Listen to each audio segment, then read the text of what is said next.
यीशु की अंजील मुकद्दस लूका के मुताबिक उसका 8वां बाब 4 से 15 आयत तक। एक दिन जब बड़ा हजूम जमा हो गया और हर शहर से लोग यीशु के पास चले आते थे, तो यीशु ने तमसील में कहा कि एक बोने वाला अपना बीज बोने निकला और बोते वक्त कुछ राह के किनारे गिरा और रौंदा गया और आसमान के परिंदों ने उसे चुग लिया, और कुछ चट्टान पर गिरा और उगकर सूख गया क्योंकि उसे तरी न पहुंची, और कुछ खारदार झाड़ियों में गिरा और खारदार झाड़ियों ने साथ साथ बढ़कर उसे दबा लिया, और कुछ अच्छी जमीन में गिरा और उगकर 100 गुना फल लाया।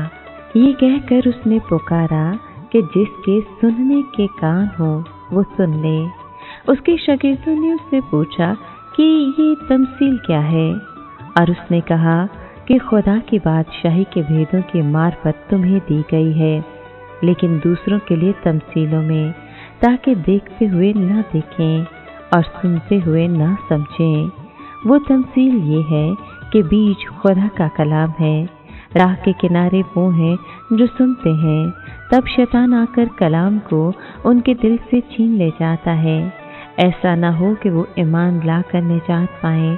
और चट्टान पर के वो हैं कि जो कलाम सुनकर खुशी से उसे कबूल कर लेते हैं, लेकिन जड़ नहीं रखते, और कुछ अर्सा तक ईमान लाकर आजमाइश के वक्त फिर जाते हैं।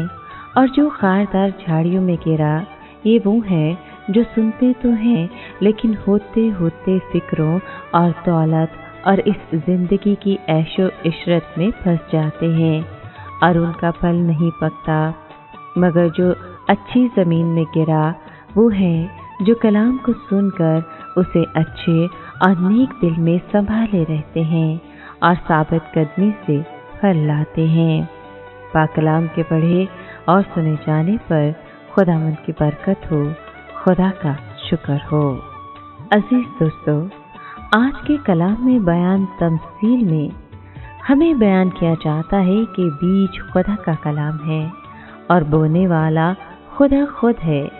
वो ये काम अपने खादमों के वसीले से भी करता है।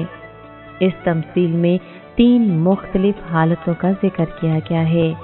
एक वो बीज जो राह के किनारे गिरा और उसे परिंदों ने चुन लिया। ये वो लोग हैं जिनके दिल में कलाम जगह नहीं पाता, क्योंकि आपका दिल ही तो ज़मीन है जिसमें बीज बोया जाता है, और जो परिंदे उस बीज को चुन लेते हैं वो शैतान और शरीर हैं, जो उस कलाम के खिलाफ शक और नफरत पैदा करते हैं। वो उस कलाम को कभी भी कबूल नहीं करते। पथरीली ज़मीन से मुराद वो लोग हैं जो ज़ाहिरी तौर पर कलाम की बहुत इज्जत करते हैं और उसे पसंद भी करते हैं, लेकिन दिल के अंदर इस दुनिया का लालच और मोहब्बत उन्हें कलाम के करीब नहीं आने देता। ऐसे लोग अपनी ख्वाहिशों को कलाम पर ज़्यादा तरजीह देते हैं और बेफल रह जाते हैं।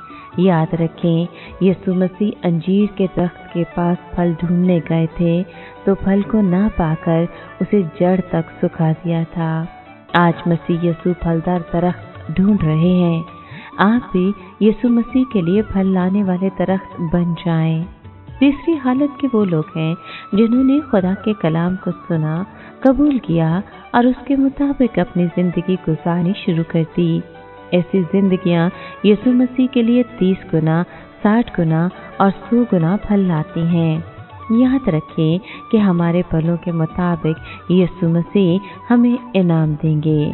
फल से मुराद रास्तबाजी के काम है, यानी पाकीज़गी, मोहब्बत, माफ़ करना, सच्चाई और हलीमी की ज़िंदगी गुजारना।